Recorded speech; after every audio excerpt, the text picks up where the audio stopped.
મહેસાણાના ઊંઝા રોડ પર આવેલું એઠોર ગામે આજે તારીખ 18/12/2024ના ગણપતિ દાદાના માક્ષરવદ ચોથ સંકટ ચતુર્થી નિમિત્તે આજે ભક્તોની ભીડ જોવા મળી હતી ને ગણપતિ દાદાના મંદિરે જતા રસ્તાઓમાં કેમ્પનું પણ આયોજન કરવામાં આવ્યું હતું, જ્યાં ચા પાણી અને ચેવડો અને મોરૈયાની પ્રસાદી ભક્તોએ પ્રસાદીનો લાભ લીધો હતો ને ગણપતિ દાદાના એઠોર ગામે ગણપતિના વાજતે ગાજતે ડીજેના તાલે ભક્તોએ દર્શનનો લાભ લીધો હતો।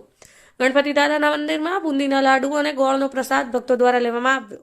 એઠોર ગામે આખું ગામ ગણપતિ દાદાનું મંદિર ગુંજી ઉઠ્યું હતું, જ્યાં ગણપતિ મંદિરમાં હવનમાં યજમાન દ્વારા ભક્તોએ હવનમાં લાભ લીધો હતો।